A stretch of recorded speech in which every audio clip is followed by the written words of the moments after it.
গাঙ্গেয় পশ্চিমবঙ্গ এবং ঝাড়খণ্ডে অবস্থান করছে নিম্নচাপ এবং এর জেরেই বিগত কয়েকদিন ধরে ভারী বৃষ্টিপাত হচ্ছে দক্ষিণবঙ্গে। উত্তরবঙ্গে যখন টানা বৃষ্টি হচ্ছিল তখন দক্ষিণবঙ্গে বৃষ্টির আশায় হাপিত্যাশ করেছিল প্রত্যেকেই, বাড়ছিল উদ্বেগ, কিন্তু অগাস্টের শুরু থেকেই বদলাতে থাকে সেই ছবিটা। রীতিমধ্যে এই ভারী বৃষ্টির জেরে কলকাতার একাধিক জায়গা জলমগ্ন হয়ে পড়েছে।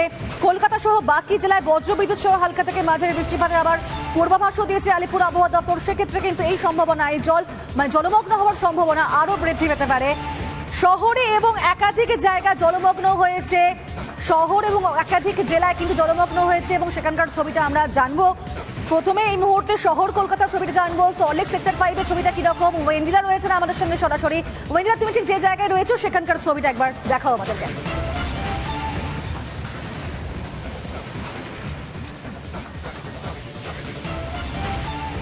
দেখো পিউ, গতকাল রাতভর কিন্তু শহর কলকাতায় বৃষ্টি চলেছে এবং আলিপুর আবহাওয়া দপ্তর যেমনটা আগেই পূর্বাভাস দিয়েছিল যে শহর কলকাতা নয়, দক্ষিণবঙ্গের প্রায় বলা যায় প্রত্যেকটি জেলাতেই এরকম বৃষ্টি হবে এবং নিম্নচাপ আরও কিন্তু শক্তি বাড়িয়েছে, যার জেরেই কিন্তু এরকম বৃষ্টি চলছে।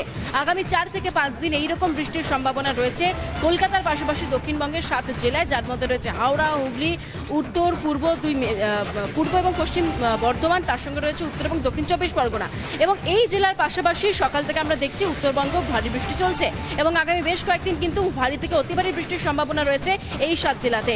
সকাল থেকে আমরা যে বিভিন্ন জায়গায় আমরা ছবি দেখতে পেয়েছি সেখানে দেখা যাচ্ছে যে সল্টলেকের বিভিন্ন জায়গা যেমন কলেজ মোড়, সেক্টর 5 বিভিন্ন জায়গায় জল জমেছে এবং সকাল থেকে কিন্তু যার দুর্ভোগে রয়েছে যাত্রীরা, সকাল থেকে যারা ট্রাভেল করছে, অফিস যাচ্ছে, স্কুলে যাচ্ছে, কলেজে যাচ্ছে, তাদের কিন্তু সমস্যার মধ্যে পড়তে হচ্ছে। এই মুহূর্তে আমি রয়েছি একদম কলেজ মোড়ের সেক্টর 5 এর কাছে। কিছুক্ষণ আগেও কিন্তু এখানে প্রচন্ড পরিমাণে জল জমেছিল, তবে ধীরে ধীরে জল নামছে, তবে এখনো পর্যন্ত জল কিন্তু রয়েছে রাস্তার উপরে এবং বাস যাচ্ছে এবং এই অবস্থার মধ্যে দিয়ে, জলমগ্ন অবস্থার মধ্যে দিয়ে বাস যাচ্ছে। এবং সকাল থেকে শুধুমাত্র সেক্টর 5 বা কলেজ মোড় নয়, বালিগঞ্জের কাছে, পার্ক সার্কাসের কাছে, ঠনটনিয়া কালীবাড়ির কাছে এরকম একাধিক জায়গাতে কিন্তু সকাল থেকেই জল জমেছে এবং ড্রেনেজ সমস্যার জন্য কিন্তু খানিকটা ওভারফ্লো হচ্ছে দেখা যাচ্ছে।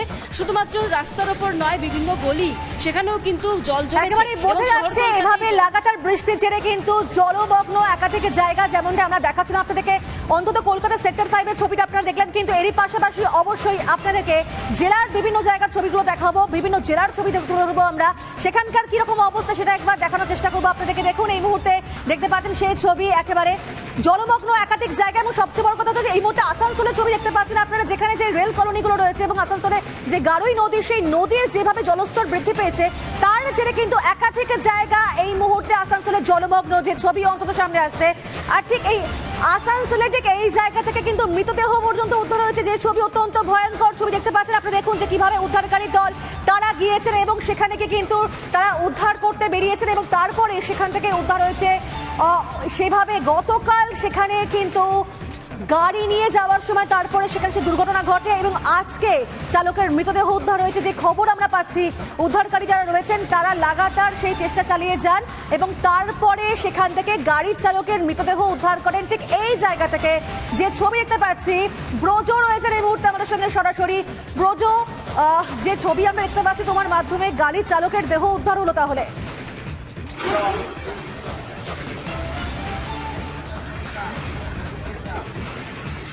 একেবারেই দেখো, আমরা কালকেই যে ছবি দেখিয়েছি যে এক গাড়ি চালক রাস্তাতে যেতে গিয়ে জলের পরে ভেসে যাচ্ছে এবং গাড়ি সহ যে গাড়ি চালক ভেসে যাচ্ছে, সেই গাড়ি চালকের সেই ঘটনার পর থেকে পুলিশ এবং উদ্ধারকারী দল তারা কিন্তু রীতিমতো উদ্ধার কাজ শুরু করে।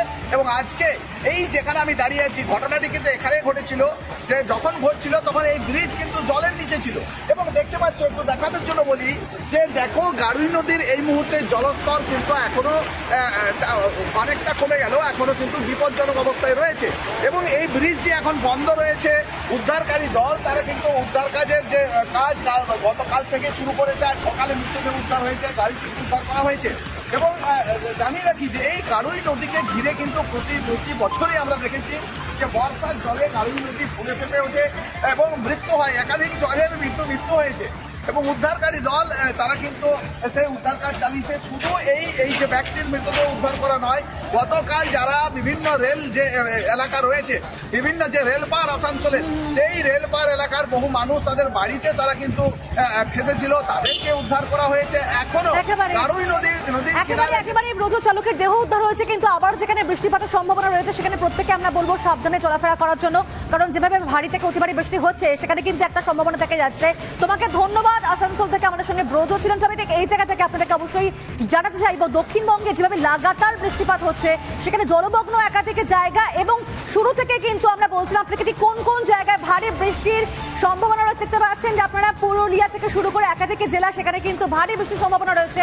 অতি ভারী বৃষ্টির কোন কোন জায়গায়, পুরুলিয়া সবার প্রথমে নাম দেখাচ্ছি আপনাদেরকে, তারপরে হচ্ছে পশ্চিম বর্ধমানের পাশাপাশি মুর্শিদাবাদ, এই সমস্ত জেলায় কিন্তু অতি ভারী বৃষ্টির সম্ভাবনা রয়েছে। তারই পাশাপাশি দেখতে পাচ্ছেন বীরভূম, পুরুলিয়া, পশ্চিম বর্ধমান, মুর্শিদাবাদ, বীরভূম, এই প্রত্যেকটা জায়গায় কিন্তু অতি ভারী বৃষ্টিপাতের সম্ভাবনা। এরই পাশাপাশি দার্জিলিং, জলপাইগুড়ি, আলিপুরদুয়ার, লিস্ট যথেষ্ট বড়, কোচবিহার, কালিম্পং, মালদা থেকে 10খানা জেলায়, পশ্চিমবঙ্গের 10টা জেলায় অতি ভারী বৃষ্টির সম্ভাবনা রয়েছে। এরই পাশাপাশি ভারী বৃষ্টিপাতটি কোন কোন জায়গায় হবে সেটাও জানাবো আপনাদেরকে। দেখুন ভারী বৃষ্টিপাত হবে আজ কোন কোন জায়গায়। শনিবারে আবহাওয়া কি বলছে আবহাওয়া দপ্তর?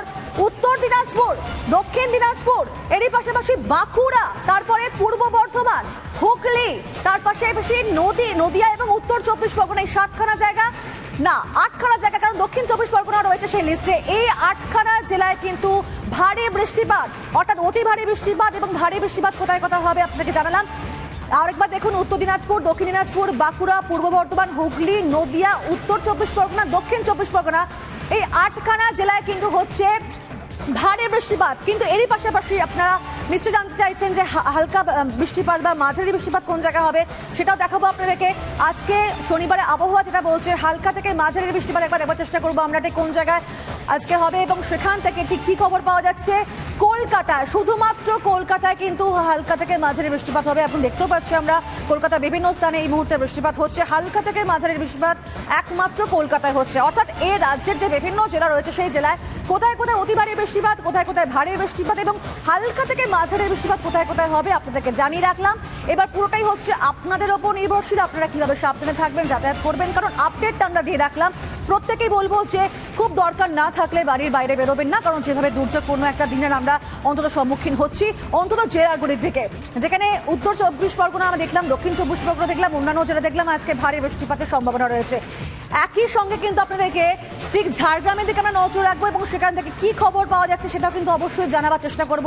ঝাড়গ্রামের দিকে ঠিক আমরা কি খবর পাচ্ছি এই মুহূর্তে আরো একটি ব্রেকিং নিউজ আপনাদের সামনে। ঝাড়গ্রাম থেকে জানা যাচ্ছে যে একেবারে জলের তলায় দেখুন যে সেতু চলে গেছে, ঝাড়গ্রামে ভেসে গেল সেতু দীর্ঘদিন ধরে একবারে ভগ্নপ্রায় দশায় ছিল, তারপরে যেভাবে লাগাতার বৃষ্টিপাত হচ্ছে সেই জলের তোড়ে ভেসে গেল ঝাড়গ্রামের এই সেতু।